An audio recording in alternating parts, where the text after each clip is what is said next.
The muddy water hit Miranda Hayes with such force that she actually stumbled backward. Cold, dirty liquid soaked through her coat, her dress, even her shoes. For a moment, she just stood there at the bus stop, dripping and stunned, while her shopping bags lay scattered on the sidewalk where she dropped them. Then she heard the laughter. The black Mercedes idled at the curb, its tinted window rolling down just enough for her to see inside. Julian. Her ex-husband sat in the driver's seat, that familiar smirk on his face. The woman beside him, Candace, his new wife, had her perfectly manicured hand over her mouth, but her eyes sparkled with cruel amusement. "Oh my God, Julian, you got her good." Candace's voice carried across the street. "Look at her." Miranda stood frozen as pedestrians stopped to stare. Some pulled out their phones. An elderly woman asked if she was okay, but Miranda couldn't find her voice to respond. She could only watch as Julian leaned across his wife to call out the window. "Sorry about that, Miranda. Didn't see the puddle?" His tone made it clear he'd seen it perfectly well. "You should really get a car." "Oh wait, you can't afford one anymore, can you?" Candace dissolved into fresh giggles. She was wearing the diamond bracelet Julian had promised to buy Miranda for their 5th anniversary. He'd never gotten around to it, claiming business expenses were too high that year. Apparently business had improved. The Mercedes pulled away, leaving Miranda standing in the settling spray of dirty water. Her hands trembled as she bent to gather her bags. The groceries inside were probably ruined. She'd used the last of her weekly budget on them. A young man helped her collect the scattered items. "That was messed up," he said quietly. "You want me to call someone?" "No. Thank you. I'm fine." Miranda's voice came out steady despite everything. She'd had practice at staying composed when everything inside her was screaming. The bus arrived 10 minutes later. Miranda sat in the back, aware of the other passengers keeping their distance from her wet, muddy clothes. She stared out the window at the city passing by, the city where she'd lived for 8 years as Julian Hayes' wife, back when people knew her name, when she'd attended charity galas and fundraising dinners, when she'd believed her marriage meant something. That was before she'd discovered the affair. Before the divorce that had stripped her of nearly everything. Before she'd learned exactly how vindictive a man could be when his ego was bruised by a wife who dared to leave him. Her phone buzzed in her pocket. Miranda pulled it out, careful not to drip on the screen. "Adrian, just landed. Can't wait to see you. How was your day?" Miranda looked down at her ruined clothes and felt something shift inside her chest. She thought about the private ceremony 3 days ago. The way Adrian had looked at her when he'd slipped the ring on her finger. The weight of that ring, hidden now beneath her glove because she wasn't ready yet for the world to know. She typed back, "Interesting. Tell you about it when you get home." "Adrian, home. I love that word. See you in an hour." Miranda allowed herself a small smile. Julian had no idea that the pathetic ex-wife he'd just humiliated at a bus stop had spent her morning having tea with the Prime Minister's wife. He had no idea that the ring hidden under her glove was worth more than his precious Mercedes. He had no idea that she'd chosen to take the bus today simply because her new car was being detailed and she'd wanted the fresh air. Most of all, he had no idea that in 1 week at the foundation gala she'd spent 6 months planning, the entire city would learn exactly who Miranda Hayes had become. But he would find out soon enough. The bus lurched to a stop at her corner.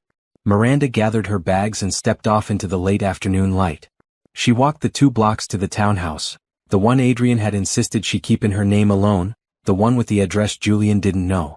Her old life and her new life existed in separate worlds right now, but those worlds were about to collide. She climbed the steps and unlocked the door. Inside, everything was warm and quiet. Their home. She still wasn't used to thinking of it that way. After the cold, empty mansion she'd shared with Julian, this place felt like a sanctuary. Miranda dropped her bags in the entryway and headed upstairs to shower. The hot water washed away the mud and the cold, but it couldn't quite wash away the memory of Candace's laughter or the look on Julian's face. That mixture of contempt and satisfaction, like he'd won something. Let him think he'd won. For now. She dried off and changed into soft clothes, then went to the kitchen to salvage what she could from her groceries. Most of it was fine. The bags had protected the contents from the worst of the water. She was putting vegetables in the refrigerator when she heard the front door open. "Miranda?" Adrian's voice immediately eased the remaining tension in her shoulders. She turned as he appeared in the kitchen doorway, still in his suit from the conference, his tie loosened. He was tall and lean, with warm brown eyes that always seemed to actually see her, not through her or past her, but really see her. "Hey," she said softly. He crossed to her immediately, pulling her into his arms. Bad day. How did you know? You're making dinner at 4 in the afternoon. You only stress cook when something's wrong. He pulled back to study her face. What happened? Miranda hesitated. Part of her wanted to brush it off, to not let Julian's petty cruelty have any more space in her life. But Adrian had been clear from the start. They didn't keep things from each other. I ran into Julian today, she said finally. Literally. He splashed me with muddy water at the bus stop. On purpose. His wife thought it was hilarious. Adrian's jaw tightened. Where? Doesn't matter. It's done. Miranda? I'm fine. She put her hand on his chest. Really? It was humiliating in the moment, but I'm fine. It actually helped me realize something. What's that? I'm done hiding. She met his eyes. Next week at the gala, I want everyone to know. About us. About everything. No more keeping it quiet. They'd agreed when they got married to wait a few months before making it public. Miranda had wanted time to establish her foundation on its own merits, without people thinking she was using Adrian's family name. Adrian had understood, even though his parents had been less thrilled about keeping their new daughter-in-law a secret. Now Adrian studied her face carefully. You're sure? We don't have to rush this because of what happened today. I'm not rushing. I'm ready. Miranda smiled. Besides, the look on Julian's face when he finds out will be worth it. I thought this wasn't about revenge. It's not. But that doesn't mean I can't enjoy the irony. She reached up to loosen his tie completely. He spent 45 minutes in court explaining to the judge why I deserved nothing from our marriage. He told everyone who'd listened that I was a leech, that I'd contributed nothing to his success. Today he splashed mud on me like I was trash on the street. He's going to regret that. Probably. But that's not why I'm doing this. Miranda pulled the tie free and draped it over her shoulder. I'm doing this because I'm proud of what we have. I'm proud of the work I've done. And I'm tired of living like I have something to hide when I don't. Adrian cupped her face in his hands. Have I mentioned that I love you? Not in the last 8 hours. Unacceptable. I love you. He kissed her forehead. I love you. Her nose. I love you. Her lips. Miranda melted into him, letting the last of the day's tension drain away. This was what Julian had never understood. Love wasn't about possession or control or proving something to the world. It was this. Simple moments in a kitchen on a Tuesday afternoon. Someone who saw you covered in mud and loved you anyway. Someone who gave you space to build your own dreams and celebrated every step forward.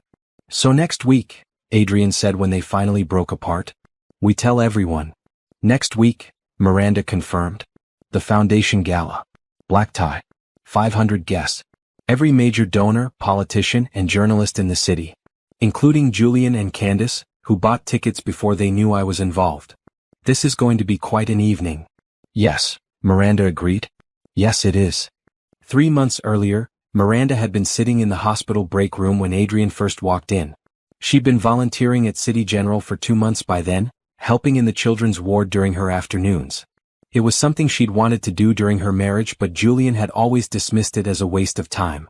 Why would you work for free? He'd asked. It makes me look bad, like I can't provide for you. After the divorce, volunteering had been one of the first things she'd done with her freedom. The pay was nothing, because there was no pay, but the work fed something in her soul that had been starving for years. She'd been eating a sandwich and reviewing her notes on the new patients when a man sat down across from her. She'd looked up, ready with her polite smile for whoever needed her attention, and found herself looking into the kindest eyes she'd ever seen. Sorry, is this seat taken? He gestured to the chair. No, go ahead. He sat, setting down his own coffee and sandwich. He was dressed casually, jeans and a sweater, but there was something about him that suggested he didn't usually dress that way. Maybe it was the watch, understated but clearly expensive, or the way he carried himself. Confident but not arrogant. They ate in comfortable silence for a few minutes. Miranda went back to her notes. The man pulled out his phone and scrolled through messages. You volunteer here? He asked after a while. Miranda looked up. Yes, children's ward. You. Visiting. A friend's daughter is a patient. I've been coming by to read to her. He smiled. I'm not very good at it. She fell asleep during Goodnight Moon yesterday. That book is designed to put kids to sleep. Is that why? I thought I was just boring. Miranda laughed. It felt strange, she hadn't laughed with a man in a long time. I'm Miranda. Adrian. He reached across the table to shake her hand. His grip was warm and firm. "Nice to meet you." That had been the start. Over the following weeks, they kept running into each other at the hospital. Adrian came to read to little Sophie Bennett, a 6-year-old with leukemia. Miranda often worked in Sophie's section. They'd grab coffee in the break room or walk through the hospital garden during breaks, talking about everything and nothing. Adrian never mentioned his family or what he did for work.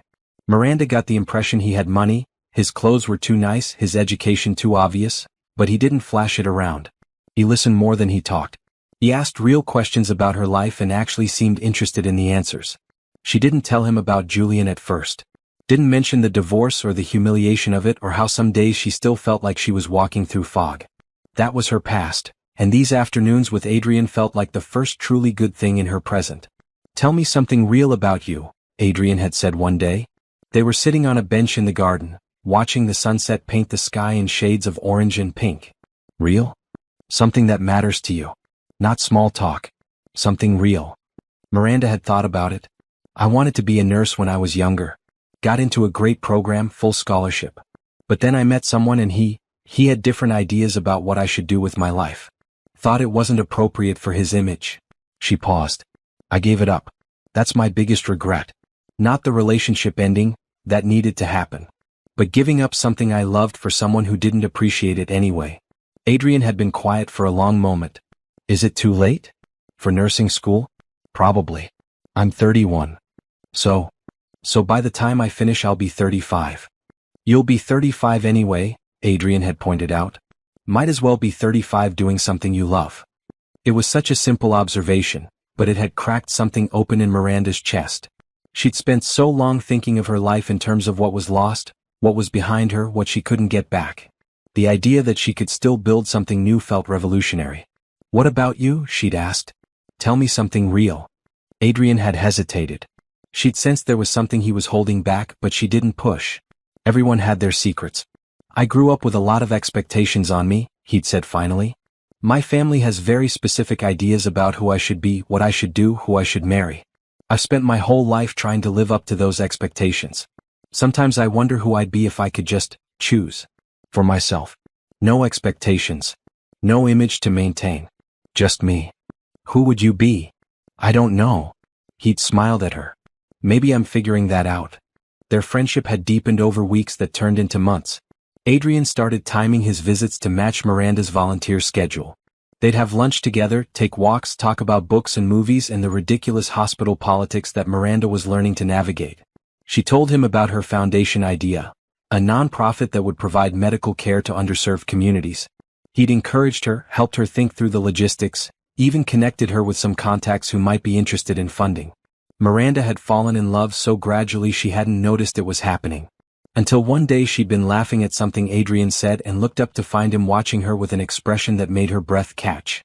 "What?" she'd asked. "You're beautiful when you laugh." "I laugh all the time." "I know. I noticed."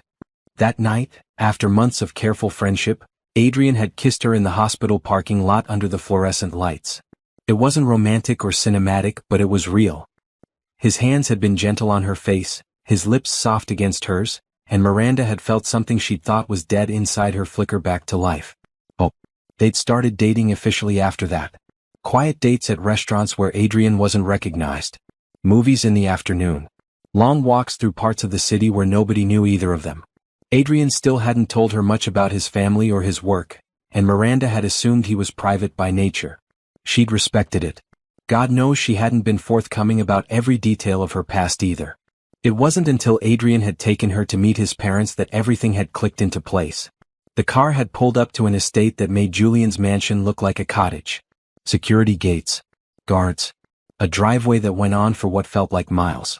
Miranda had looked at Adrian with growing confusion. "Where are we?" "My parents' house." He'd taken her hand. "There's something I need to tell you first." And that's when he'd explained. His full name was Adrian Thornfield. His father was Prime Minister Harrison Thornfield.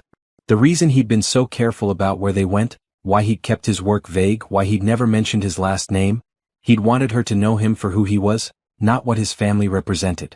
Miranda had been stunned. Then angry. Then as he'd explained his reasoning, she'd understood. "Everyone who meets me sees my father first," Adrian had said. They see opportunity or connection or power. They don't see me. You saw me. Just me. I couldn't risk losing that. She'd forgiven him because she'd understood. Because she'd done the same thing in her way. She'd never told him about Julian's wealth or the social circles she'd moved in or the ugly, public divorce. She'd let him know her as just Miranda. Just herself. They'd both been hiding in their own ways, trying to find something real in a world full of pretense. Meeting his parents had been terrifying. The Prime Minister was exactly as intimidating as expected. But his wife, Eleanor, had taken one look at Miranda and smiled. Finally, she'd said. Someone real. They'd dated for 2 more months. Adrian had been patient, never pushing, always checking that she was comfortable with how fast or slow things moved. After Julian's controlling nature, Adrian's respect for her autonomy had been intoxicating. He'd proposed on a Tuesday. No grand gesture, no elaborate plan. They'd been back in the hospital garden, the place where their friendship had grown. He'd gotten down on one knee right there on the bench and said, "I don't want to live my life for anyone's expectations anymore. I want to live it with you.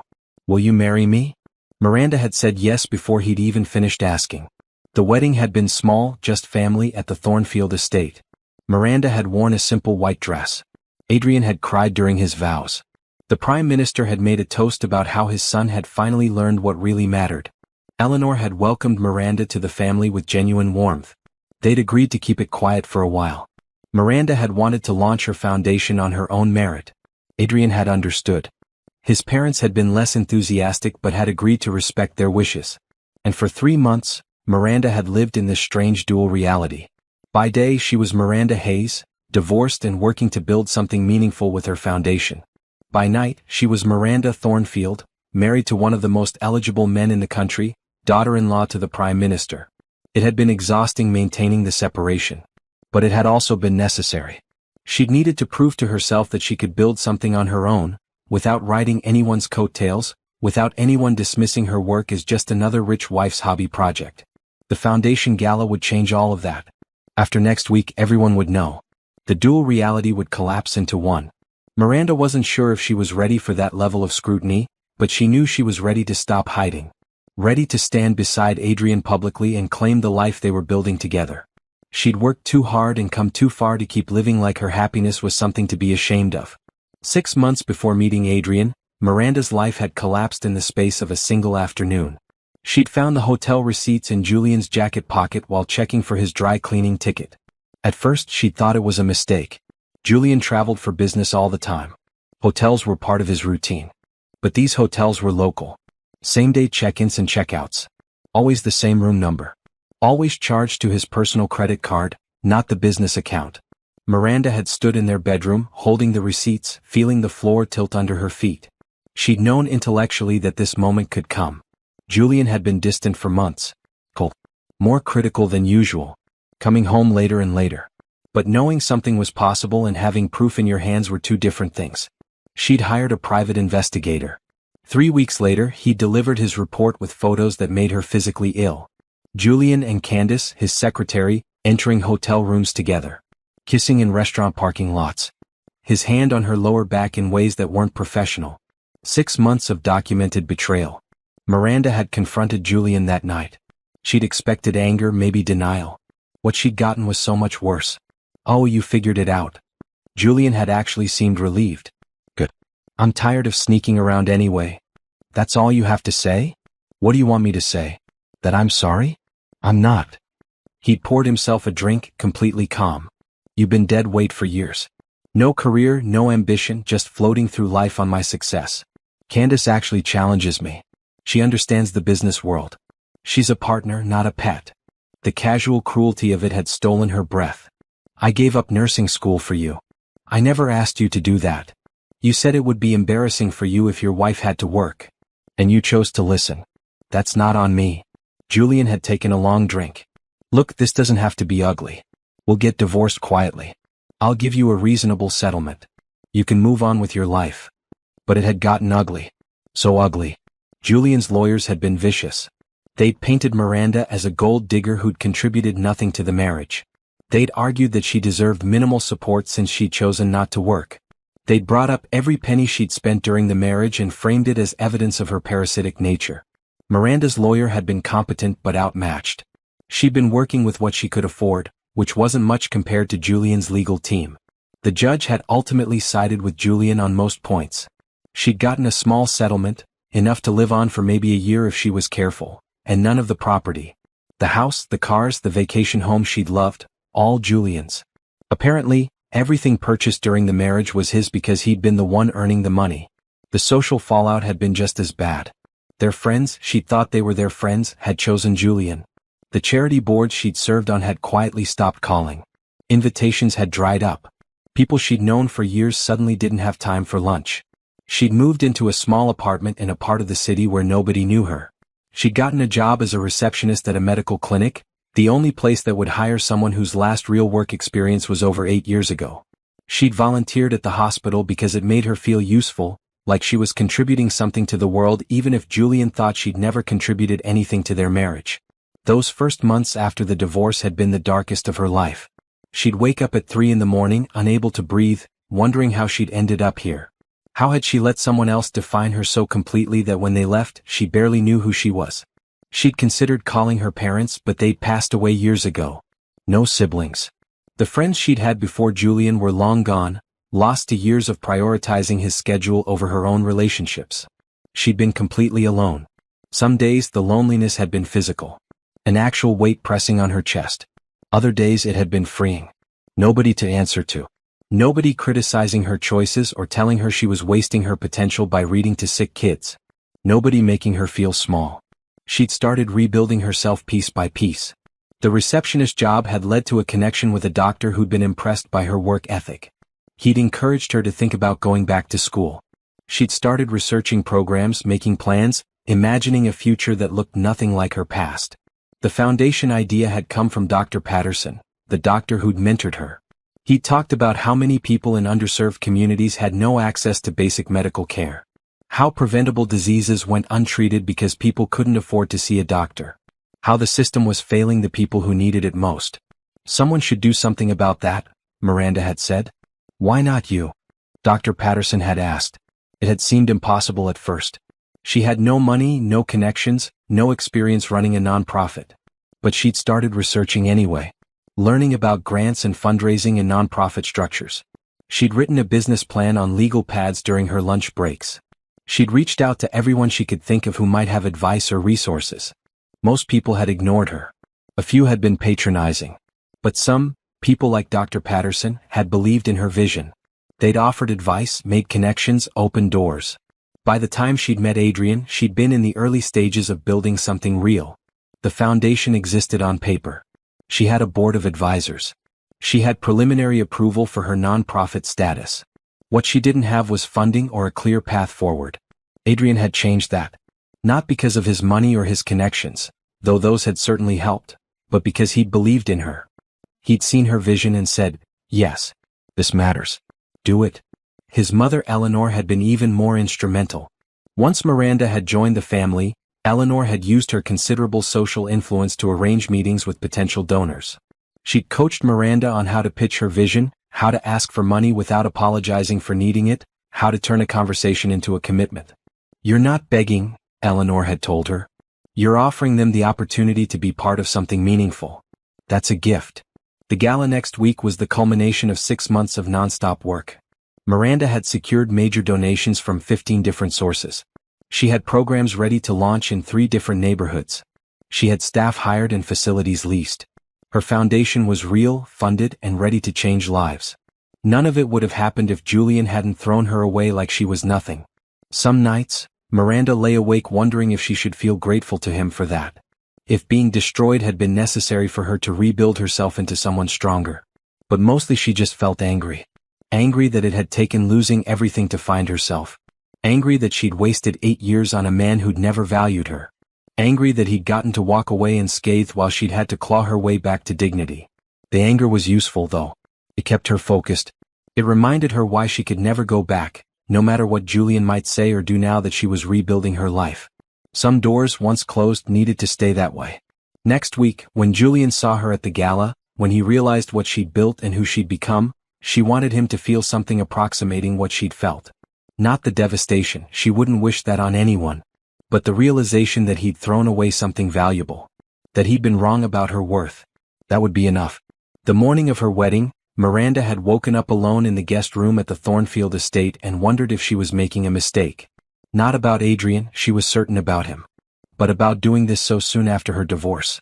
About marrying into a family whose lives would be scrutinized by the press and public. About whether she was ready for any of it. Eleanor had found her sitting on the edge of the bed, still in her pajamas, staring at the wedding dress hanging on the closet door. Second thoughts. Eleanor had asked gently, settling beside her. 100 thoughts, Miranda had admitted. Is that normal? Completely. I almost climbed out a bathroom window before marrying Harrison. Miranda had laughed despite her nerves. You did not. I absolutely did. Got one leg out before my sister found me and dragged me back. Eleanor had taken Miranda's hand. Marriage is terrifying. You're trusting someone with your whole heart and hoping they don't break it. After what you've been through, I'd be concerned if you weren't scared. What if I'm not ready? Are you in love with my son? Yes. Does he make you feel safe and valued and seen? Every day. Then you're ready. Eleanor had squeezed her hand. The rest is just details we'll figure out as we go. The ceremony had been scheduled for 2 in the afternoon. Just family as promised. Adrian's parents, his younger sister Caroline, and a handful of close relatives. The officiant was an old family friend, a judge who'd known Adrian since he was born. Miranda had done her own makeup, her hands shaking slightly as she'd applied mascara. The dress was simple, white lace with a fitted bodice and flowing skirt. Nothing like the elaborate gown she'd worn when she'd married Julian, with its cathedral train and thousands of crystals. That dress had been about making a statement. This one was about getting married. Caroline had helped her with her hair, pinning it up loosely with a few curls framing her face. You look beautiful, Caroline had said. Adrian's going to lose it when he sees you. He's seen me before. Not like this. Not as his bride. Caroline had grinned. I've never seen my brother like this, you know. He's always been so controlled. So careful. You've completely wrecked him in the best way. The ceremony had taken place in the estate's garden. White chairs set up in neat rows. Flowers everywhere, roses and peonies and something purple Miranda couldn't name. String quartet playing softly. It was beautiful in an understated way that felt right for them. Prime Minister Thornfield had walked her down the aisle. Miranda's father was gone, and there was no one else she wanted for that role. Harrison had offered and she'd accepted gratefully. You're good for him, Harrison had murmured as they'd walked. He's been sleepwalking through life. You woke him up. I think he woke me up too. Then you're lucky. Most people never find that. Adrian had been waiting at the end of the aisle in a perfectly tailored suit, and the look on his face when he'd seen her had made every doubt evaporate. He'd watched her approach with tears already streaming down his face, not even trying to hide his emotion. When she'd reached him he'd whispered, Hi. Hi yourself. The ceremony had been short.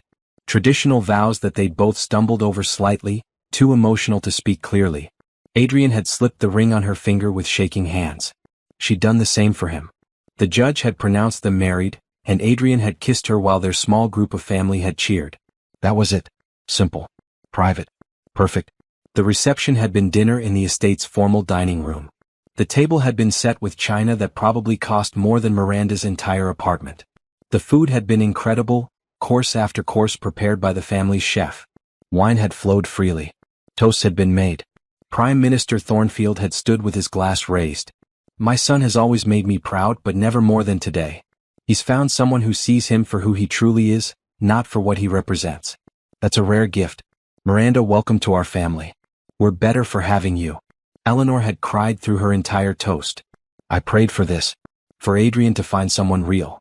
Someone strong. Someone who would challenge him and support him and love him exactly as he is. Miranda, you're the answer to years of prayers. Take care of my boy. Caroline had been more irreverent. Thank God Adrian's finally married. Now maybe Mom will stop bothering me about settling down. Miranda, you've done me a huge favor. Welcome to the family and sorry in advance for all the chaos. Adrian had pulled Miranda onto the dance floor after dinner. They'd swayed together while the quartet played, surrounded by family and warmth and acceptance. Nothing like her first wedding, where hundreds of guests had attended and she'd barely spoken to half of them. This was intimate. Real. No regrets. Adrian had asked, his lips close to her ear. Not one. You. Only that I didn't meet you sooner. They'd spent their wedding night at the estate. Adrian had carried her over the threshold of his childhood bedroom, and they'd both collapsed onto the bed laughing at the absurdity of consummating their marriage in a room with his high school soccer trophies on the shelf. Later, wrapped in each other's arms, Miranda had felt a peace she hadn't experienced in years. Maybe ever. This wasn't the desperate, grasping feeling she'd had with Julian, always trying to be enough, always falling short. This was something solid. Something that felt like it could weather storms because it was built on honesty and respect and genuine love. "I want to tell everyone," Adrian had said into the darkness, "about us. I want to take out a billboard." A billboard? Adrian Thornfield married the most amazing woman in the world. Everyone else can go home. Miranda had laughed. "That's a terrible billboard." "Fine. We'll work on the copy. But I want people to know. I want to walk down the street holding your hand. I want to introduce you as my wife. I'm tired of hiding something I'm proud of." Soon, Miranda had promised. After the gala. Once the foundation is established.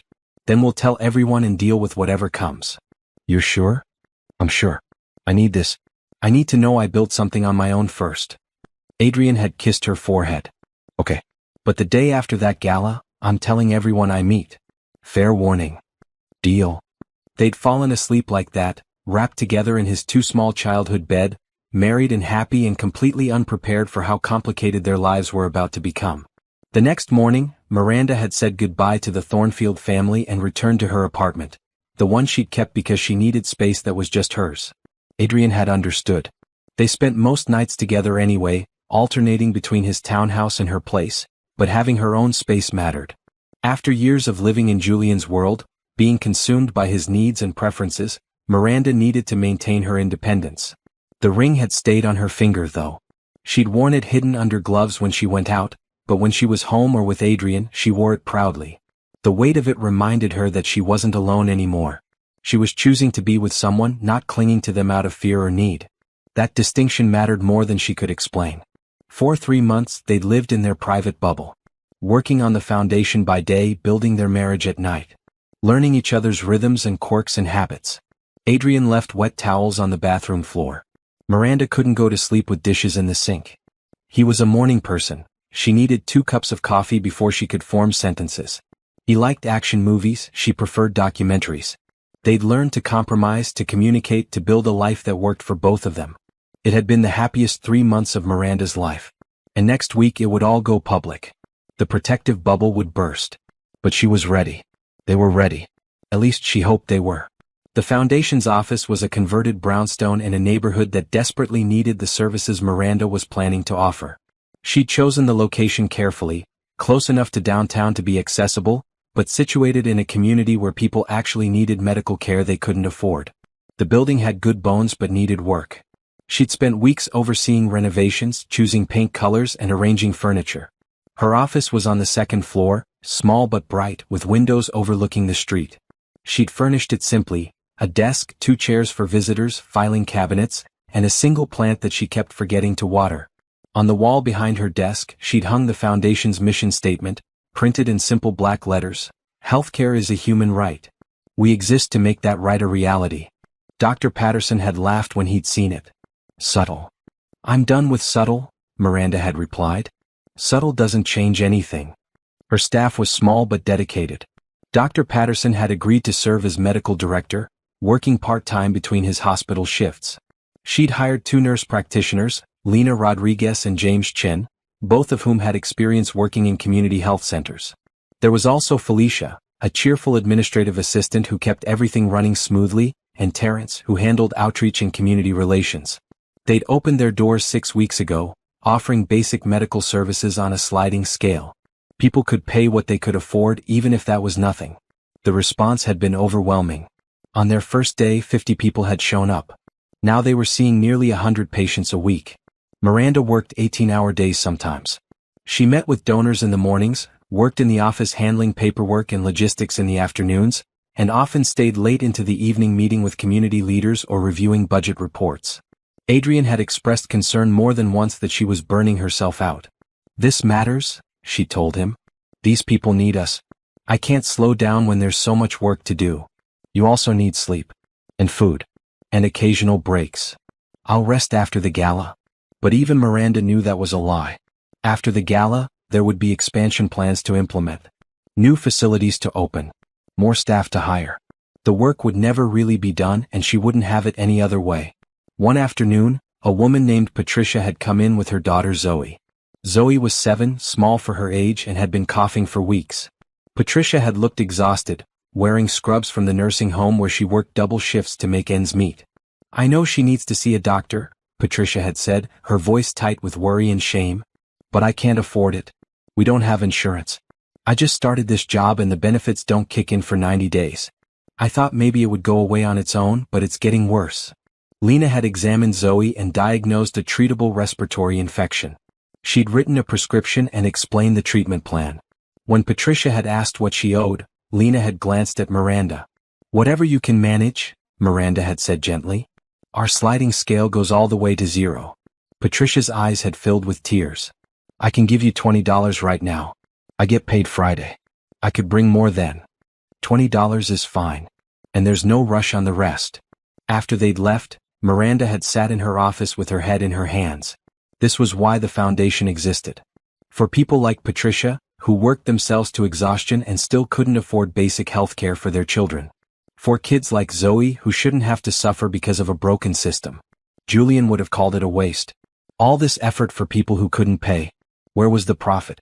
Where was the return on investment? But this was the return. Zoe getting better. Patricia not having to choose between rent and medicine.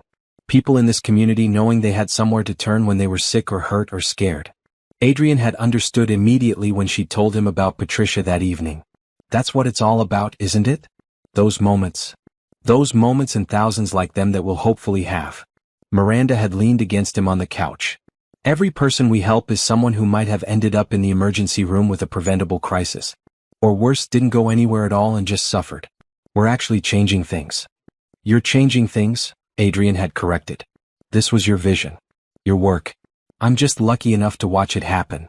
But Adrian had been more than just a supportive spouse. He'd used his connections to arrange meetings with potential donors. He'd reviewed her business plans and offered advice on sustainability and growth. He'd shown up at the office after hours to help paint walls during the renovation. He'd rolled up his sleeves and worked beside the staff, never pulling rank or expecting special treatment because of who his father was. The staff adored him for it. Felicia had pulled Miranda aside one day and said, "Your husband is the real deal. You know that, right?" "I know. I mean, I've met rich guys before who do the charity thing for show. He actually cares. He listens. He remembers names. Yesterday he asked Terrence about his daughter's soccer game. He remembered she plays soccer." Miranda had smiled. That's just who he is. The foundation gala had been Adrian's idea initially. "You need a big public launch," he'd said. "Something that announces you're here to stay. That gets media attention and brings in major donors." A gala is perfect. Miranda had been hesitant. Galas were Julian's world. Formal events where rich people paid enormous amounts of money to feel good about themselves while actually contributing relatively little to the causes they supposedly supported. But Adrian had convinced her this would be different. You control the narrative. You decide what gets emphasized. We're not just throwing a party. We're making a statement about what matters and giving people a chance to be part of it. She'd spent months planning every detail.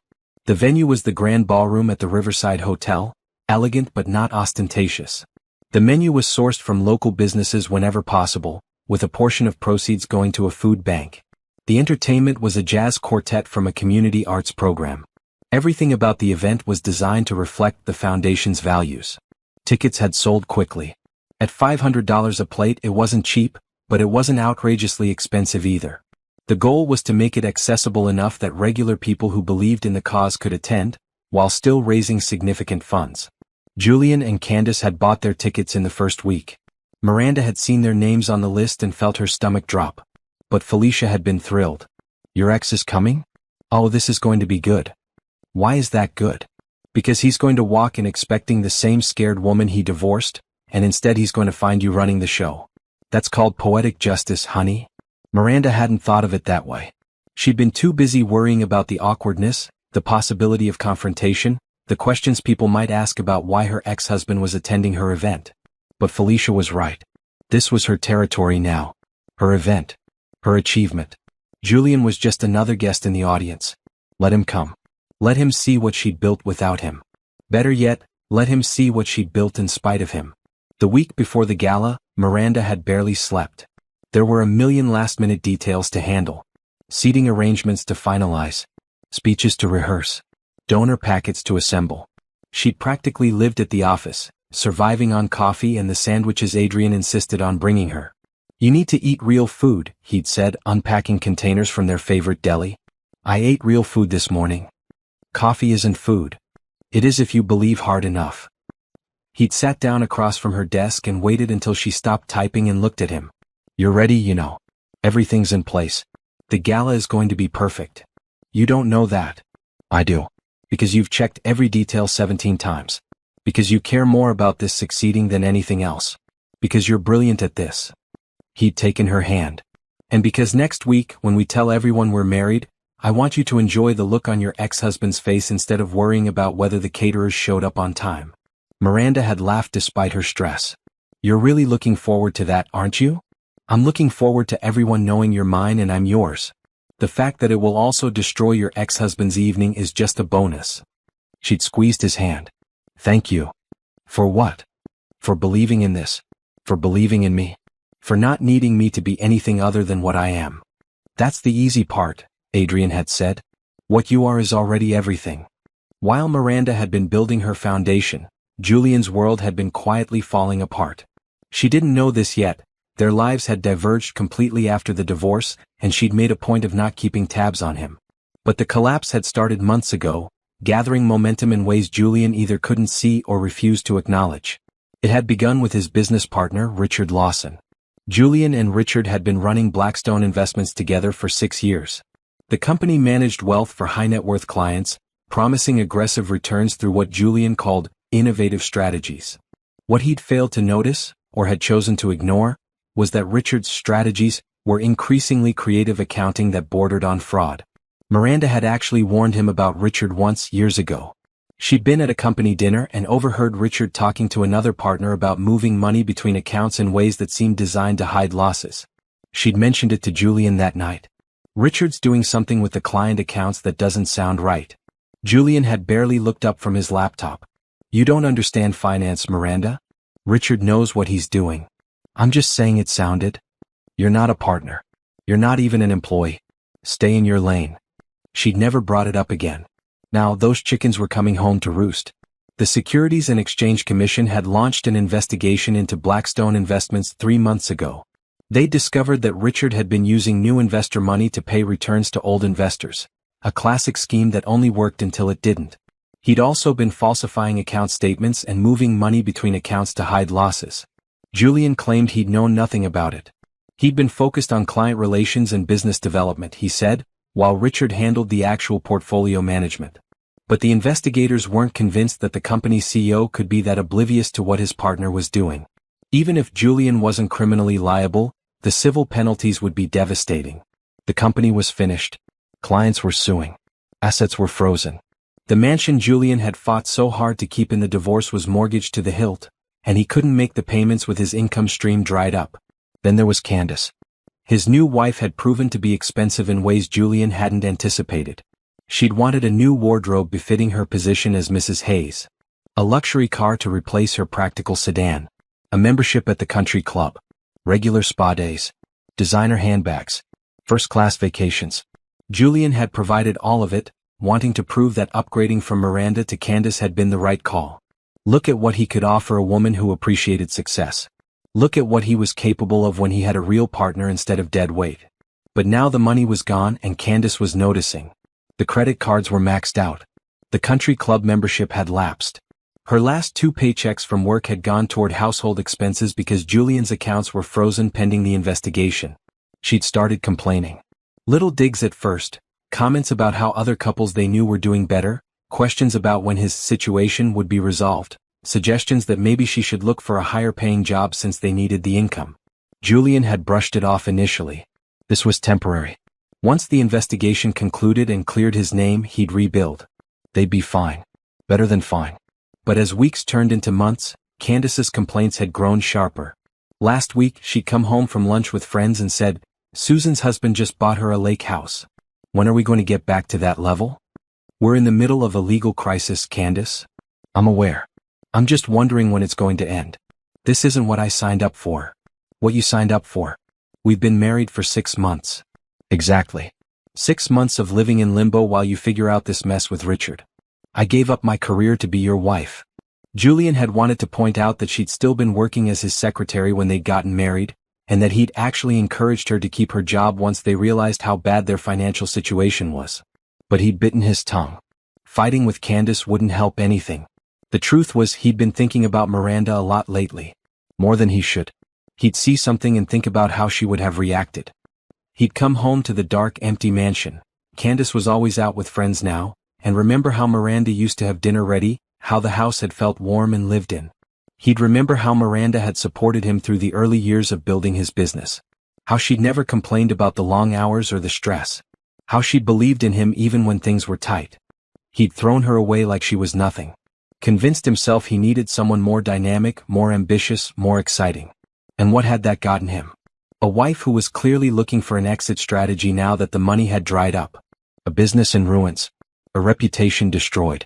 The day he'd splashed Miranda at the bus stop, he'd been driving home from a particularly brutal meeting with his lawyers. They'd just informed him that the civil suits alone would likely bankrupt him. That he'd be lucky to walk away from this with anything. That he should start thinking about what kind of employment he could realistically find once this was all over, because managing other people's money was probably off the table. He'd been angry and scared and looking for someone to take it out on. And there was Miranda. Standing at the bus stop in her modest coat, carrying grocery bags, looking like she was barely scraping by. He'd felt a surge of satisfaction seeing her brought so low. At least someone had it worse than him. Candace had egged him on, delighted by the cruelty of it. She'd always resented Miranda in an abstract way, even though they'd never actually known each other during the marriage. Miranda represented what Candace had wanted, to be Julian's wife when he was successful. Now Candace was his wife during his downfall, and the irony wasn't lost on her. Julian had driven home feeling momentarily better. Like he'd won something. But the feeling had faded quickly, replaced by a gnawing sense that he'd just done something he couldn't take back. Not that splashing his ex-wife was the worst thing he'd done to her. But it was so petty. So small. So beneath him. Or at least beneath who he'd thought he was. Now, standing in his study looking at bills he couldn't pay and legal notices he couldn't ignore, Julian wondered when exactly his life had gone off the rails. Had it been when he'd started the affair with Candace? When he'd ignored Miranda's warning about Richard? When he'd convinced himself that success meant constantly trading up, including in his personal life? He heard Candace's car in the driveway. She'd been gone since noon, out with friends again. She came in through the garage, her high heels clicking on the marble floor. "Julian? Are you home?" In the study. She appeared in the doorway, designer bags in hand. His stomach sank. "I thought we agreed you were going to cut back on shopping. I needed a new dress. We're going to that foundation gala next week, remember? I can't show up in something old. Candace, we can't afford. It's already bought. And before you start, it was on sale. Besides, we need to look successful. You said yourself that reputation matters. People are watching to see if you're going to bounce back or collapse." Julian wanted to argue that people would be more impressed if he paid his bills than if his wife wore a new dress, but he didn't have the energy. Fine. Whatever. Candace studied him with narrowed eyes. "What's wrong now? Besides everything? You've been so negative lately. It's exhausting. My business is being investigated for fraud. I'm probably going to lose everything. I'm sorry if that's exhausting for you. See? That attitude. That's what I mean." Candace set her bags down with more force than necessary. "I'm trying to be supportive, but you make it so hard. Maybe if you took some responsibility instead of playing the victim?" "I am taking responsibility. I'm dealing with lawyers and investigators and lawsuits. While I'm stuck here waiting for you to fix it. Do you know what it's like for me? Having my friends ask why we don't go out anymore? Why we can't join them at the club? Having to make excuses for why my husband's life is falling apart." Julian stared at her. This was the woman he'd left Miranda for. This was the partner he'd thought would understand the business world and support his ambitions. She was already looking for the door 6 months in, the moment things got difficult. "If this is too much for you," he said carefully, "you're free to leave." Candace's expression hardened. "Don't tempt me." She grabbed her bags and left. Julian heard her heels on the stairs, then the bedroom door slamming. He turned back to the window. Somewhere out there, Miranda was living her life. The life she'd built after he'd destroyed their marriage. He wondered if she was happy. He wondered if she ever thought about him. Probably not. Why would she? He'd made it very clear what he thought of her. He'd taken everything from her and kicked her to the curb. He'd literally splashed mud on her last week. No, Miranda had probably moved on completely. Forgotten about him. Built something better without him. The thought should have made him angry, but instead it just made him tired. Next week's gala was for some medical foundation.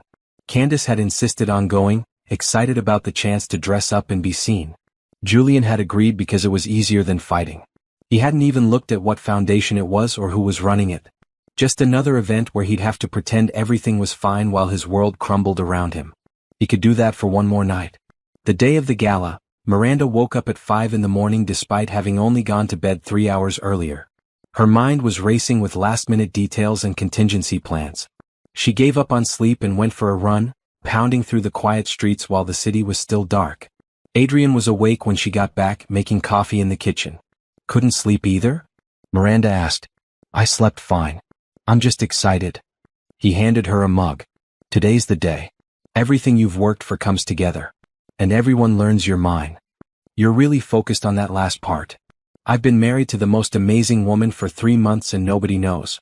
Forgive me for being excited to finally tell people. Miranda sipped her coffee and felt some of her nervous energy settle. Adrian had a way of making everything feel manageable. What if something goes wrong? Then we'll handle it. Together. He pulled her close. But nothing's going to go wrong. You've prepared for everything. Trust yourself. The ballroom at the Riverside Hotel was stunning when Miranda arrived at noon to oversee final preparations. The events team had executed her vision perfectly. Round tables with crisp white linens. Centerpieces of flowers and candles. A stage with professional lighting. Screens set up for the presentation she'd prepared about the foundation's work. Her staff arrived to help with last-minute setup. Felicia handled registration materials. Terrence reviewed the program with the AV team. Dr. Patterson arrived in a tuxedo that he clearly wasn't used to wearing, tugging at his collar. I feel like a penguin, he complained. You look distinguished, Miranda assured him. And stop pulling at the collar. You'll wrinkle it. By 4 o'clock, everything was ready. Miranda went back to the hotel room she'd reserved to get ready. Eleanor met her there, having insisted on helping. Your family now, Eleanor had said when she'd offered. Let me do this. Miranda's dress was midnight blue, elegant without being overly formal. Fitted bodice, flowing skirt, enough sparkle to catch the light without being flashy. Eleanor helped her zip it up, then started on her hair. Nervous? Eleanor asked. Terrified. Good. That means you care. Eleanor pinned a section of Miranda's hair back. But remember, everyone in that room tonight is there because they believe in what you're doing. You've already won them over. Tonight is just the celebration. And revealing the marriage. That's going to overshadow everything else. Let it. You've been hiding long enough. Be proud of what you have with Adrian. Let people see how happy you are. By 6:30, guests were arriving. Miranda stood in the wings watching the ballroom fill. She saw donors she'd been courting for months. Community leaders she'd built relationships with. Staff from the foundation looking proud and excited. Journalists from several major outlets. Adrian's doing she suspected. And there, near the back, Julian and Candace. Julian looked thinner than she remembered. More tired. His tuxedo was expensive but didn't fit quite right, like he'd lost weight recently. Candace was dripping in jewelry and wearing a dress that was probably worth more than Miranda's monthly budget. They looked uncomfortable, whispering to each other as they scanned the room.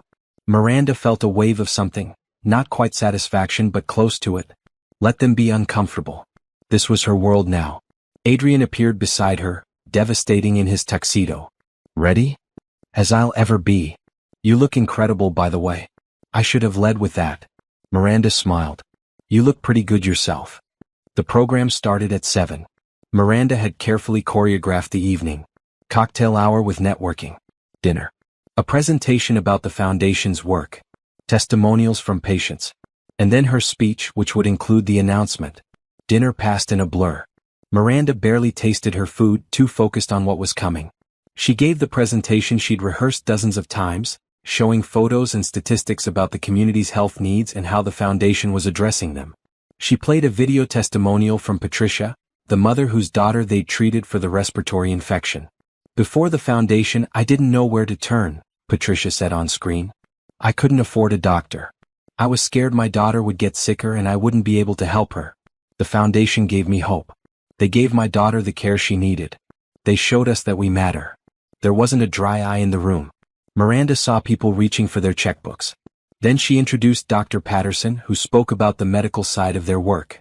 Lena and James shared stories from the clinic. Terrence talked about their outreach programs. Finally, it was time for Miranda's closing speech. She stepped up to the microphone, her heart pounding. 6 months ago I was starting over. I'd just gone through a divorce that left me with almost nothing. No career, no savings, no clear path forward. She saw Julian shift in his seat. I could have been bitter. I could have given up. Instead, I decided to build something meaningful. Something that would help people who felt as lost as I did. She talked about the foundation's mission. About health equity and dignity and the belief that everyone deserved access to care. About the amazing team who'd made this possible. About the donors who'd believed in the vision. But I couldn't have done any of this without one person's support. Someone who believed in me when I didn't believe in myself. Someone who saw possibility where I saw ruins. Someone who taught me that starting over could mean building something better than what came before. Adrian was standing at the side of the room, watching her with pride and love so clear on his face that several people had turned to look at him. 3 months ago, I married that person in a private ceremony. We've kept it quiet while I built the foundation because I needed to prove to myself that I could do this on my own terms. But tonight, I want to share something with all of you. I want you to know that I've been incredibly lucky to find love and partnership when I wasn't even looking for it. She gestured toward the side of the room. Adrian, would you come here? The room erupted in whispers as Adrian walked toward the stage. People were pulling out their phones, clearly recognizing him. He climbed the steps and took Miranda's hand, and the whispers grew louder. For those who don't know, Miranda said into the microphone, this is my husband, Adrian Thornfield. And yes, before you ask, he is the Prime Minister's son. We've been married for 3 months, and I am incredibly proud to finally share that with all of you. Camera flashes exploded. The room burst into applause and excited chatter. Adrian pulled Miranda close and kissed her, to the delight of the guests and the despair of the photographers who weren't quite fast enough to capture it. Miranda looked out at the crowd. Most people were on their feet, applauding. Some were crying. Many were clearly shocked. And at the back of the room, Julian had gone completely white. He was staring at the stage like he'd seen a ghost. Candace was gripping his arm, her mouth hanging open, her expression cycling through shock and confusion and something that looked like panic. Miranda caught Julian's eye across the crowd. She didn't smile or gloat. She just looked at him calmly, then turned back to Adrian. Let him process what just happened. Let him realize exactly what, and who, he'd thrown away. Let him understand that the woman he'd humiliated at a bus stop was now standing on a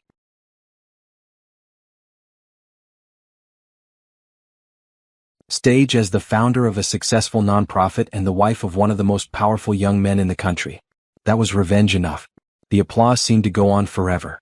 Miranda stood on the stage with Adrian's arm around her, watching the room celebrate their news.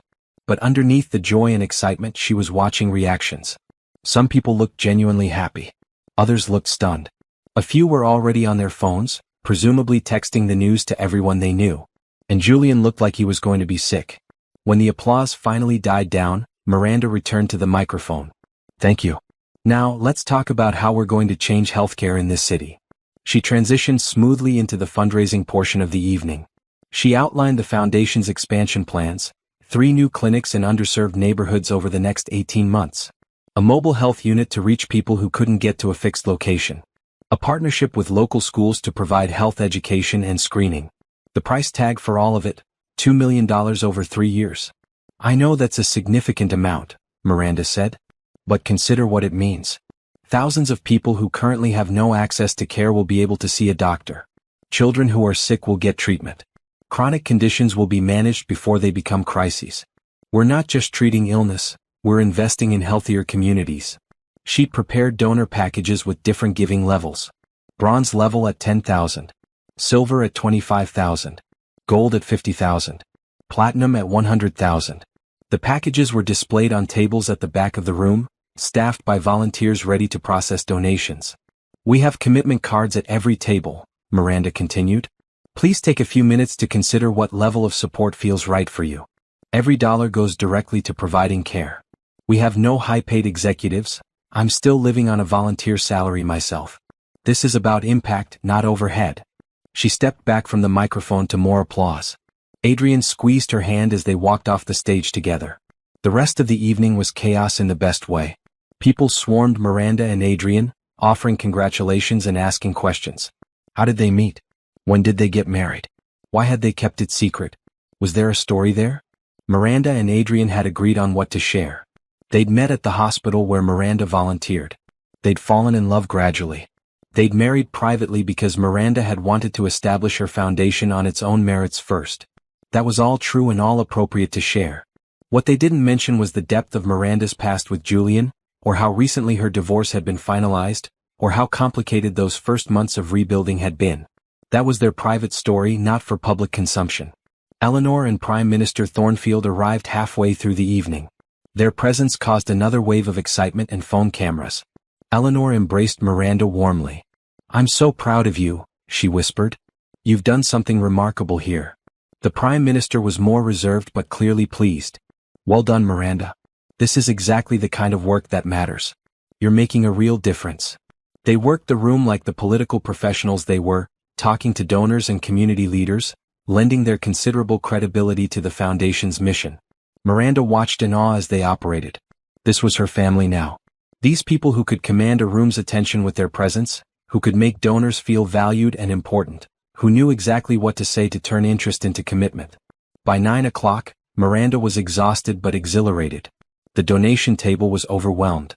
Felicia kept running up with updates. They'd hit the fundraising goal. No, they'd exceeded it.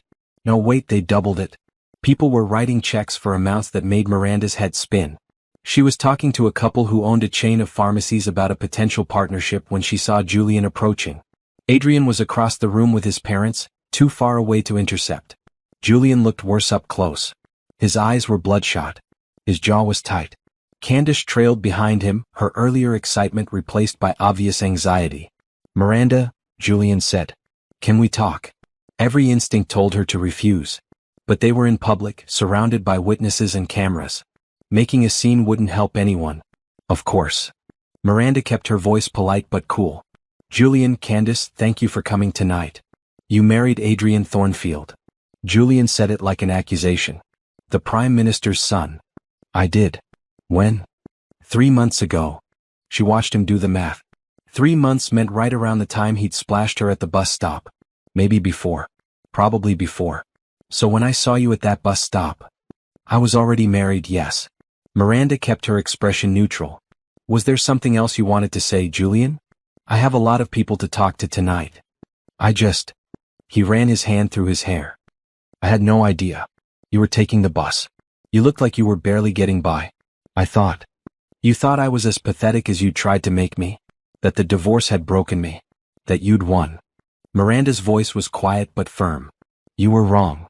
Candace grabbed Julian's arm. "We should go."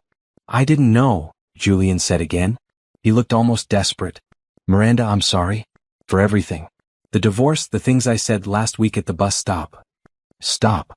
Miranda held up her hand. "I don't need your apology. I don't need anything from you. I did need those things once.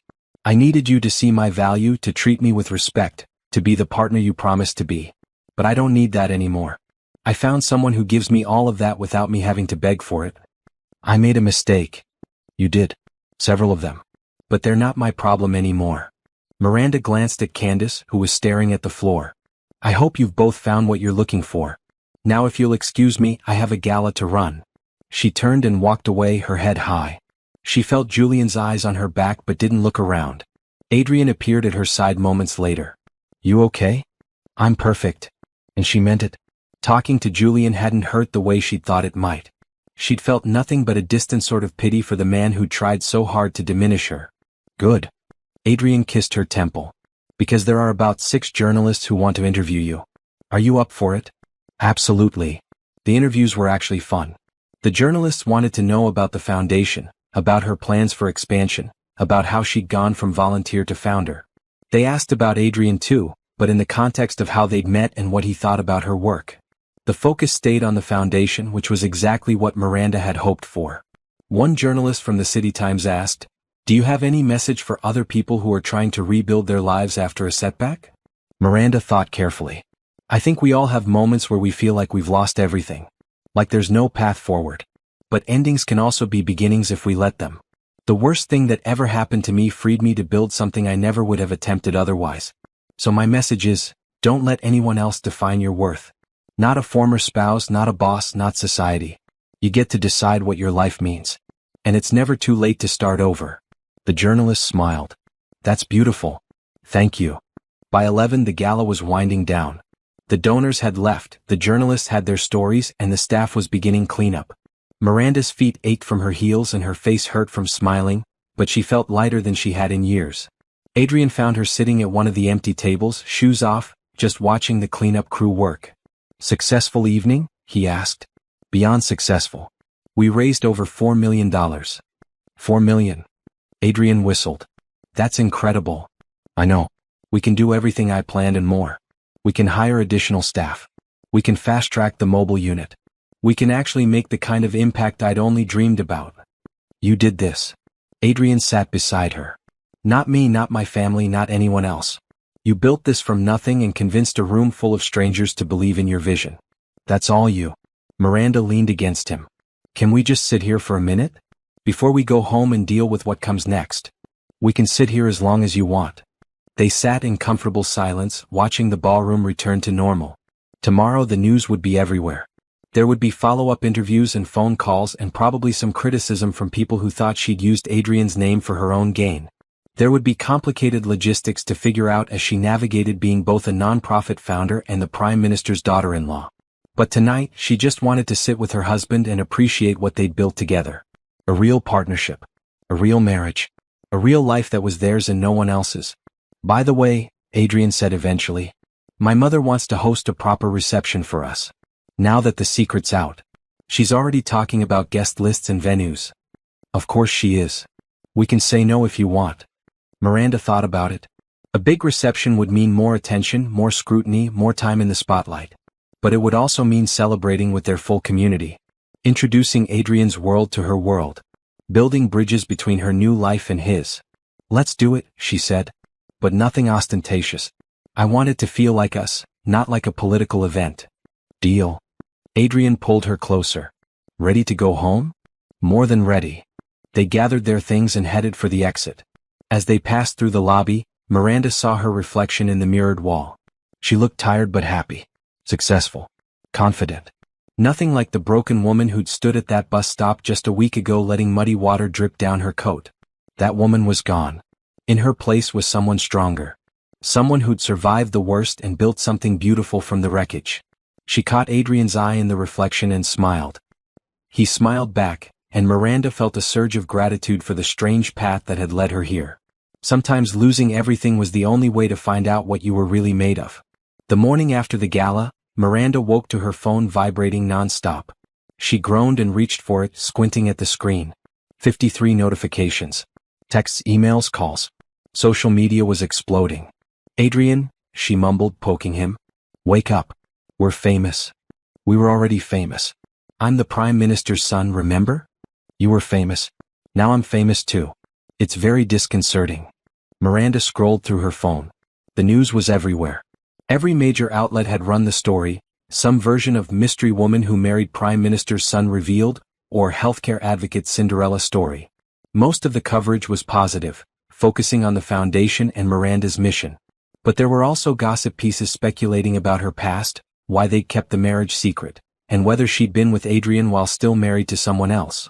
That last one made Miranda's stomach turn. They're trying to make it seem like I had an affair. Adrian looked over her shoulder at the article. That's garbage. We didn't even meet until after your divorce was final. Doesn't matter. They need a narrative. Miranda tossed her phone onto the nightstand. I knew this would happen. Hey. Adrian pulled her close. Ignore it. The people who matter know the truth. Let the gossips gossip. They'll move on to someone else in a week. He was right mostly. Most of the coverage was positive.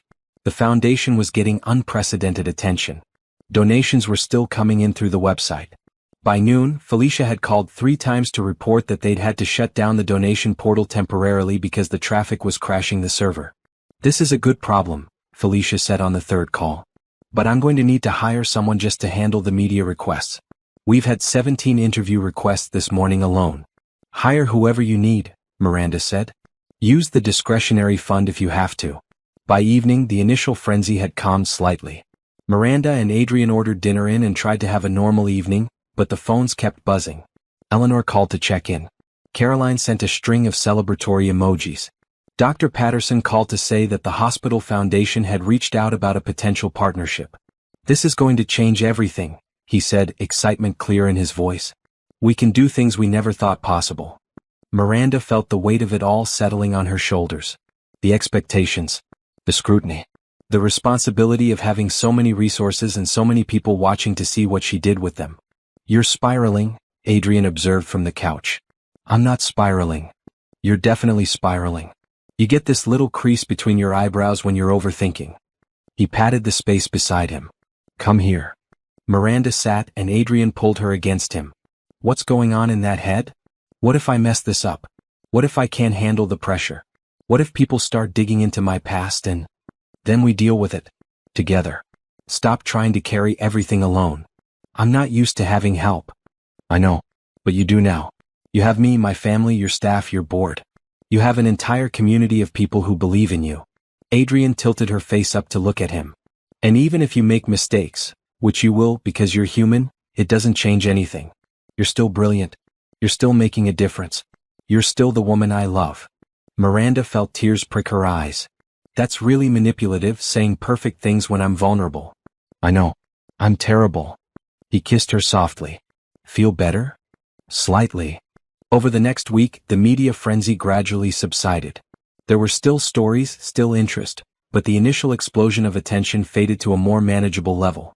Miranda did several carefully selected interviews, focusing on the foundation's work rather than her personal life. Adrian accompanied her to a few, making it clear they were a united front. The foundation itself was thriving. The $4 million raised at the gala allowed them to fast-track their expansion plans. They broke ground on the first new clinic within 3 weeks. The mobile health unit was ordered and scheduled for delivery in 6 months. They hired 5 new staff members, including a full-time fundraising coordinator. Miranda worked constantly, but now it felt sustainable rather than desperate. She had resources. She had support. She had a clear vision of where they were going. Then, 2 months after the gala, she learned about Julian's situation. Not from Julian himself, they hadn't spoken since the gala, but from a news article about the Blackstone Investments investigation. Former CEO Julian Hayes facing civil penalties in fraud case, read the headline. Miranda almost didn't click on it, but curiosity won out. The article detailed the extent of Richard Lawson's fraud and Julian's alleged knowledge of it. Even if Julian wasn't criminally charged, the civil suits would likely leave him with nothing. The mansion was being foreclosed on. His assets were frozen. He'd lost everything. Miranda felt nothing. Not satisfaction, not pity, just a distant sense of acknowledgement. This was happening to someone she used to know. It wasn't her problem anymore. What she did feel was relief that she'd gotten out when she did. If she'd stayed, she'd be wrapped up in this mess. Her name would be tied to the scandal. She might even be implicated in some way, guilty by association if nothing else. Instead, she was building something real and important while Julian's world collapsed around him. The universe had a strange sense of timing. A week later, Miranda was at the foundation's main office when the receptionist buzzed her. There's someone here to see you. Says her name is Candace Hayes. Miranda's first instinct was to refuse. But curiosity got the better of her. Send her up. Candace looked terrible. Her designer clothes were wrinkled. Her makeup was smudged. Her confident demeanor had crumbled into something frantic. Thank you for seeing me, Candace said, sitting without invitation. I wasn't sure you would. What do you want, Candace? I need advice. About Julian. About the legal situation. I thought maybe, since you were married to him, you might know something that could help. Miranda stared at her. You came here to ask me to help Julian? I know it's a lot to ask, but you must still care about him on some level. You were married for 8 years. And he threw me away the moment he found something he thought was better. Why would I help him? Because he's suffering. Because he made mistakes, but he doesn't deserve to lose everything. Miranda leaned back in her chair. Let me tell you something about Julian. When we were married, I once overheard his business partner talking about moving money between accounts in suspicious ways. I told Julian about it. You know what he said? That I didn't understand finance and I should stay in my lane. If he'd listened to me then, maybe he wouldn't be in this situation now. Candace looked stricken. He told me you never contributed anything to the marriage. He would say that. It's easier than admitting he ignored good advice because he didn't respect the person giving it. Miranda stood up. I'm not going to help Julian. Not because I'm vindictive, but because his problems are his own to solve. Just like mine were. But you found someone rich to marry. You had help. I met Adrian after my divorce was final. After I'd already started rebuilding on my own. And I didn't marry him for his money or his connections. I married him because he treats me like an equal partner. Something Julian never did. Candace's face hardened. So that's it? You just let him drown? I'm not letting him do anything. I'm simply not responsible for saving him. Neither are you, by the way. If you want to leave, leave. Don't stay out of guilt or obligation. Life's too short to spend it with someone who doesn't value you. I'm his wife. So was I. Trust me, the title doesn't mean as much as you think it does. Miranda walked to the door and opened it. I'm sorry you're going through this. But I can't help you. Candace left without another word. Miranda closed the door and leaned against it, processing what had just happened. Part of her felt bad for Candace, she was clearly in over her head. But the larger part felt nothing but relief that this was no longer her life. That evening she told Adrian about the visit. She actually asked you to help him? Adrian was incredulous. The audacity. I think she's desperate. Their lives are falling apart and she doesn't know what to do. Still not your problem. I know. Miranda curled up beside him on the couch. It's strange though. 2 years ago that was my life. Financial chaos. A crumbling marriage. No idea what came next. Now I'm on the other side of it and they're going through what I went through. Do you feel bad for them? No. Maybe I should, but I don't. I feel free. Like seeing them struggle confirms that leaving was the right choice. I'm not glad they're suffering. But I'm not sad about it either. Does that make me a bad person? It makes you human. Adrian kissed the top of her head. You don't owe them anything. Not sympathy, not help, not even your attention. You've moved on. Let them figure out their own path forward. Miranda nodded. He was right. She'd spent too much of her life taking care of Julian's emotional needs, making excuses for his behavior, trying to be enough for someone who would never see her value. She wasn't going to fall back into that pattern now, even from a distance. 3 months after the gala, Miranda received a letter. No return address, but she recognized Julian's handwriting on the envelope. She almost threw it away without reading it, but something made her open it. The letter was short. Miranda, I don't expect you to respond to this. I just needed to say some things I should have said a long time ago. You were right. About Richard, about the business practices, about everything you tried to warn me about. I was too arrogant to listen and now I'm paying the price. But more than that, I was wrong about you. You weren't dead weight. You weren't holding me back. You were the best thing in my life and I was too stupid to see it. You tried to help me be better and I punished you for it. I know it's too late for apologies. I know I destroyed any chance we had. I just wanted you to know that I see it now. I see what I lost. I see what you've built without me. I see that you're exactly as capable and strong and brilliant as I should have recognized all along. I'm sorry. For everything. You deserved better than what I gave you. I hope you're happy. You deserve that too. Julian. Miranda read the letter twice, then folded it carefully and put it in her desk drawer. It didn't change anything. It didn't fix the past or undo the hurt. But it was something. Acknowledgement. Accountability. Maybe even genuine remorse. She didn't respond. What would she say? Thank you for finally seeing my value after throwing me away? There were no words that would make this better or different or meaningful. But she kept the letter anyway. Not because she wanted to dwell on the past but because it was proof. Proof that she'd been right to leave. Proof that the problem had never been her inadequacy but his inability to recognize what he had. Proof that she'd survived something that had tried to destroy her and come out stronger. That was closure enough. 1 year after the gala, Miranda stood in the lobby of the new flagship medical center, watching the ribbon-cutting ceremony preparations. The building was beautiful, modern glass and brick, designed to be welcoming rather than institutional. Inside were examination rooms, a pharmacy, a dental clinic, and community spaces for health education classes. This was the 5th facility the foundation had opened in 12 months. They'd gone from one small office to a network of clinics serving 3 neighborhoods. The mobile health unit was operational, visiting schools and community centers twice a week.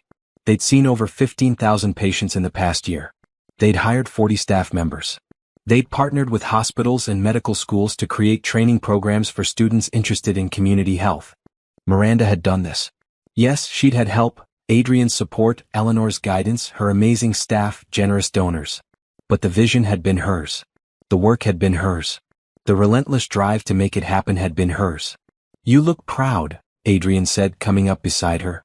He'd been talking to some of the donors who'd arrived early for the ceremony. "I am proud."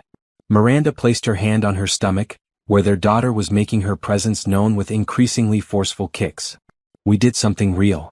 You did something real. I just cheered from the sidelines. You did more than cheer. But I'll take the compliment." She leaned against him, grateful for his steadiness. 6 months pregnant meant she got tired more easily, and today had been long already. The ceremony was scheduled for 10 o'clock. By 9:30 the lobby was packed. Donors, staff, community members, local politicians and media filled every available space.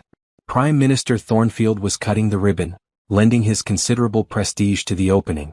Miranda spotted Dr. Patterson talking to a group of medical students. Lena and James were giving a tour to some journalists. Felicia was managing the crowd with her usual efficiency. Terrence was talking to community leaders about the outreach programs they'd be offering. This was her team. Her people. They built this together. At 9:50, Miranda took her place near the entrance for the ribbon cutting. Adrian stood with his parents. Caroline was there with her new boyfriend. Eleanor had her arm through Harrison's, beaming with pride. The mayor gave a short speech about the importance of community health care. Dr. Patterson talked about the medical impact they'd already seen. Then it was Miranda's turn. She stepped up to the microphone, feeling the weight of her daughter settling into her pelvis. Public speaking while very pregnant was an interesting challenge. "1 year ago, I stood in front of many of you at a gala and shared my vision for what healthcare could be in this city. I asked you to believe that we could create a system where everyone, regardless of their ability to pay, could access quality medical care. I asked you to invest in that vision." She looked around the crowd. So many familiar faces. People who'd believed in her when the foundation was just an idea. People who'd worked beside her to make it real. "You said yes. You gave your time, your money, your expertise, your energy. You showed up. And because of that, we're standing in our 5th medical facility. We're serving thousands of people who had nowhere else to turn. We're training the next generation of healthcare providers. We're proving that a different system is possible." Miranda paused, letting her hand rest on her stomach. "In a few months, I'm going to be a mother. And I want my daughter to grow up in a world where healthcare is a right, not a privilege. Where being sick doesn't mean choosing between treatment and rent. Where everyone is valued and cared for regardless of their circumstances. That's the world we're building here, one patient at a time." The crowd applauded. Prime Minister Thornfield took his place by the ribbon with the ceremonial scissors. Miranda and Adrian joined him, along with Dr. Patterson and several board members. "On behalf of the city," Harrison said, "I'm honored to declare this facility officially open." The scissors cut through the ribbon. Cheers erupted. Cameras flashed. Miranda felt Adrian's hand on her lower back, steady and sure. They did a brief tour for the media, showing off the examination rooms and equipment. Then Miranda excused herself for a break. Her back was aching and the baby was doing gymnastics. She found a quiet office and sat down, grateful for a moment of peace. Through the window she could see the street outside. Normal people going about their days. Some of them would end up in this building eventually, getting care they needed, being treated with dignity and respect. That's what it was all about. There was a knock on the door. Eleanor poked her head in. "Can I join you? Please." Eleanor sat down with a sigh. "These heels are killing me. I don't know how you manage while pregnant. I'm planning to burn these shoes ceremonially after the baby's born." Eleanor laughed. "I did the same thing after Caroline. Harrison found me in the backyard with a match." She studied Miranda with affection. "You've done something remarkable, you know. In just over a year, you've built something that will outlive all of us. That will touch thousands of lives. That's a real legacy. I had a lot of help." "Stop deflecting. You had support, yes. But the vision was yours. The work was yours. The determination to see it through despite every obstacle, that was all you."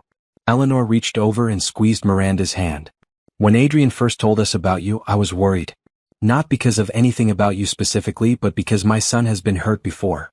Women who wanted access to his family's influence more than they wanted him. I was afraid you might be another one. I can understand that. But you weren't. You've never used his name for your own gain. You've built this foundation on your own merit. You've made Adrian happier than I've ever seen him. You've become the daughter I didn't know I needed. Eleanor's eyes were suspiciously bright. I'm just really proud of you. Miranda felt tears threatening. Thank you. That means more than you know. Come on. Let's get back out there before people think you've gone into labor or something dramatic. They returned to the lobby where the crowd was beginning to thin. Adrian was talking to a reporter, explaining how the foundation's model could be replicated in other cities. He caught Miranda's eye and smiled, and she felt a rush of love so strong it almost hurt. This was her life now. A husband who loved her completely. Work that mattered. A baby on the way. A family that supported her. A future full of possibility. She thought about where she'd been a year and a half ago. Sitting in a tiny apartment, wondering if she'd ever feel whole again. Volunteering at a hospital because it was the only place she felt useful. Starting over from nothing with no clear path forward. If someone had told her then that she'd end up here, married to the Prime Minister's son, running a successful nonprofit, opening her 5th clinic, pregnant with a daughter she already loved fiercely, she wouldn't have believed it. But here she was. Living proof that endings really could become beginnings if you had the courage to rebuild. The crowd was dispersing. Miranda saw a familiar face near the back, a man in a simple jacket holding a camera with a press badge. It took her a moment to place him. Julian. He looked different. Thinner. Older. The arrogance that had defined him was gone, replaced by something quieter. He was covering the event for a small local publication.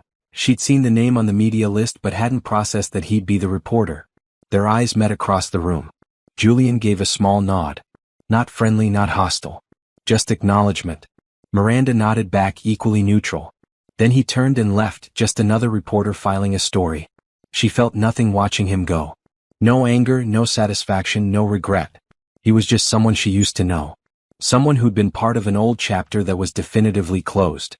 Adrian appeared at her side. Was that? Yes. You okay? I'm perfect. And she meant it. She felt lighter somehow, like the last thread connecting her to that painful past had finally been cut. They stood together watching people file out, community members excited to have this resource in their neighborhood, donors satisfied with their investment, staff proud of what they'd built. Ready to go home? Adrian asked eventually. More than ready. My feet are screaming and your daughter is using my ribs as a punching bag. They said their goodbyes and headed for the car. As they drove through the city toward home, Miranda looked out at the streets she'd once walked alone, broken and lost. Those same streets looked different now. Familiar but transformed, like she was seeing them through new eyes.